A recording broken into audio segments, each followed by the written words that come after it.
नमस्कार दोस्तों, स्वागत है आपका हमारे आचार्य यागेंद्र मिश्रा चैनल में। दोस्तों, हर साल चैत्र मास के शुक्ल पक्ष की प्रतिपदा तिथि से चैत्र नवरात्रि का शुभारंभ होता है और हमारे हिंदू नववर्ष की शुरुआत भी इसी दिन से होती है। तो चलिए आज के इस वीडियो में जान लेते हैं कि साल 2026 में चैत्र नवरात्रि कब प्रारंभ हो रही है और कब इसका समापन होगा, और इस बार माता रानी की सवारी क्या होने वाली है, यानी कि इस साल माता रानी कौन से वाहन पर सवार होकर पृथ्वी लोक पर पधारेंगी, इनका आगमन हमारे घर में होगा। साथ ही जानेंगे कि अष्टमी और नवमी तिथि कब रहेगी, रामनवमी कब रहेगी और कन्या पूजन किस दिन रहेगा। नवरात्रि की सरल पूजा विधि क्या होगी, तो देखिए इस बार प्रतिपदा तिथि 19 मार्च दिन गुरुवार को सुबह 6:54 पर प्रारंभ हो जाएगी और इससे पहले तक अमावस्या तिथि ही रहेगी। प्रतिपदा तिथि का समापन होगा 20 मार्च शुक्रवार को 4 यानी सुबह 4 प्रातः 52 पर। क्योंकि इस बार गुरुवार से चैत्र नवरात्रि प्रारंभ हो रही है, तो ऐसे में क्या सभी महिलाएं इस दिन सिर से स्नान कर सकती हैं या फिर नहीं, ये भी आगे जानेंगे। देखिए, उदया तिथि के अनुसार बात की जाए तो प्रतिपदा तिथि 19 मार्च गुरुवार से प्रारंभ होगी, इसलिए इस बार चैत्र नवरात्रि 19 मार्च दिन गुरुवार से शुरू हो रही है। नवरात्रि का समापन होगा 27 मार्च शुक्रवार यानी कि नवमी तिथि के दिन। इसी दिन रामनवमी तिथि भी रहेगी। और क्योंकि इस बार गुरुवार के दिन से नवरात्रि प्रारंभ हो रही है, तो इस बार माता की सवारी पालकी होगी। पालकी पर सवार होकर आना बहुत ही ज्यादा शुभ नहीं माना जाता, लेकिन ऐसे में यदि भक्त 9 दिनों में विधि विधान से माता रानी की पूजा अर्चना करते हैं और नियमों का पालन करते हैं, हर दिन के लिए कुछ न कुछ खास उपाय करते हैं, माता रानी को भोग लगाते हैं और कथाओं का श्रवण व्रत रखते हैं, तो उनके जीवन में शुभता का आना निश्चित हो जाता है। पहले दिन कलश स्थापना की जाएगी, जो कि हमें शुभ मुहूर्त में ही करनी चाहिए। तो इस बार चैत्र नवरात्रि पर कलश स्थापना 19 मार्च दिन गुरुवार को की जाएगी और नवरात्रि के प्रथम दिन माता भगवती की प्रथम स्वरूपा मां शैलपुत्री की पूजा की जाती है।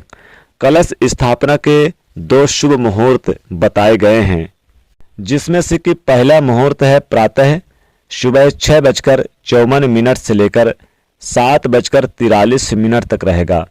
दूसरा शुभ मुहूर्त रहेगा अभिजीत मुहूर्त, यानी कि अभिजीत मुहूर्त दोपहर 12:10 से 12:15 तक, यानी कि 12:28 तक। कलश स्थापना यदि आप इस समय कलश स्थापना करें, ध्यान रखिएगा सुबह 6:23 तक अमावस्या तिथि रहेगी, इसलिए अमावस्या तिथि के समय आप कलश स्थापना ना करें।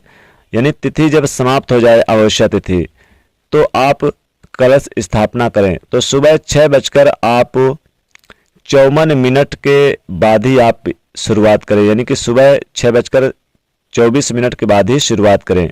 गुरुवार को ही चूंकि प्रारंभ हो जाएगी, जैसा कि मैंने बताया कि प्रतिपदा तिथि, तो इसलिए आप गुरुवार को सुबह कलश स्थापना जो हमने मुहूर्त बताया उसी समय करें। महिलाएं इस दिन बाल धोएंगे कि नहीं, देखिए जो महिलाएं होती हैं या फिर कन्याएं, ऐसा कहा जाता है कि गुरुवार के दिन सिर से स्नान नहीं करना चाहिए, लेकिन क्योंकि इस दिन नवरात्रि की शुरुआत हो रही है और नवरात्रि के दिन पहले यानी कि बुधवार को अमावस्या तिथि भी है और एक दिन पहले यानी बुधवार को अमावस्या तिथि भी समाप्त यानी थी, तो एक दिन पहले ही महिलाएं या फिर कन्याएं शारीरिक रूप से शुद्ध अगर नहीं हैं, जैसे कि पीरियड आने के कारण से पहले से सिर नहीं धो पाए हैं, स्नान नहीं कर पाए हैं और आप सभी गुरुवार से नवरात्रि का व्रत भी प्रारंभ करना चाहते हैं, तो शुद्ध हो चुके हैं, तो फिर आप गुरुवार के दिन सुबह के समय केवल सादे पानी से सिर से स्नान कर सकती हैं। अगर संभव हो तो किसी पवित्र नदी जल में डुबकी जरूर लगाएं या फिर गंगा तीर्थ स्थान में लगा लें, क्योंकि इस दिन अमावस्या का स्नान भी होगा। इस बार अष्टमी और नवमी तिथि को लेकर बहुत ही ज्यादा असमंजस रहेगा।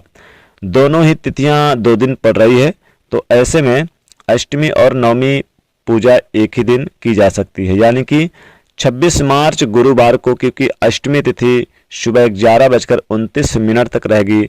फिर इसके बाद से नवमी तिथि प्रारंभ हो जाएगी। और अगर पंचांग के अनुसार बात की जाए तो नवमी तिथि 27 मार्च दिन शुक्रवार को सुबह 10:07 तक रहेगी। ऐसे में उदया तिथि के हिसाब से नवमी तिथि 27 मार्च दिन शुक्रवार को ही मनाई जाएगी। और इसी दिन रामनवमी का पावन पर्व भी है, यानी जब भगवान श्री रामचंद्र जी का जन्म हुआ था, रामनवमी 27 मार्च को है। यानी कि 26 मार्च गुरुवार को अष्टमी तिथि, महाअष्टमी है, कन्या पूजन, और नवमी तिथि के दिन रामनवमी है।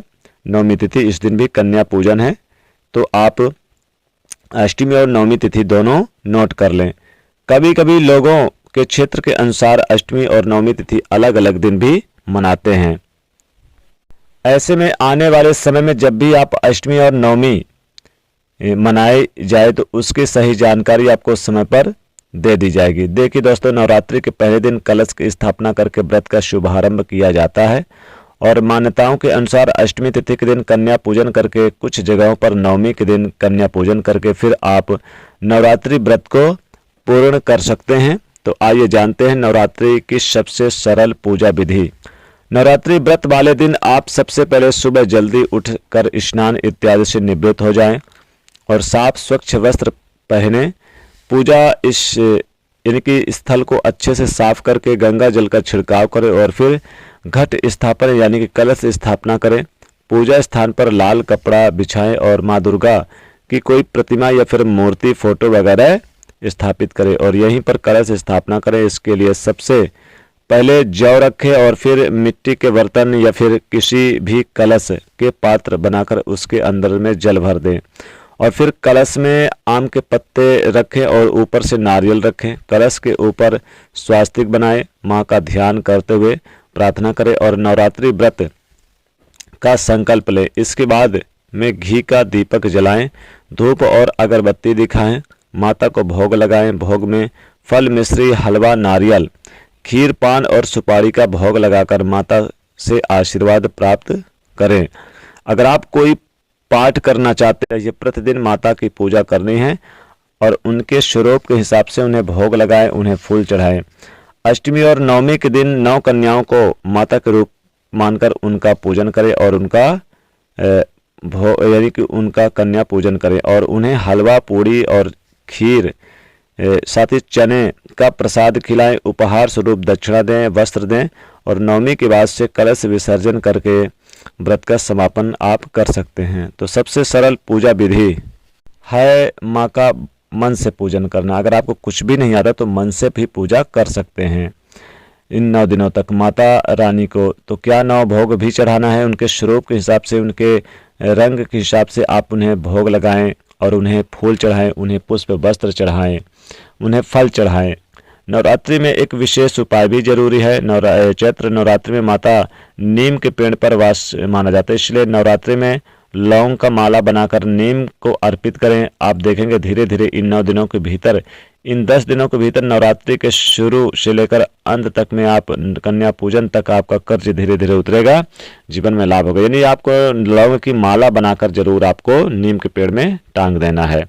साथ ही साथ आप या चाहें तो लौंग ही आप यानी कि नीम के पेड़ में छिड़काव कर दे। लौंग बहुत ही शुभ होता है। तो दोस्तों, आशा ही नहीं पूर्ण विश्वास है कि वीडियो आपको अच्छी लगी होगी, इसलिए वीडियो को ज़्यादा से ज़्यादा लोगों तक शेयर करें और लाइक करें, चैनल को सब्सक्राइब करें। जय माता दुर्गा।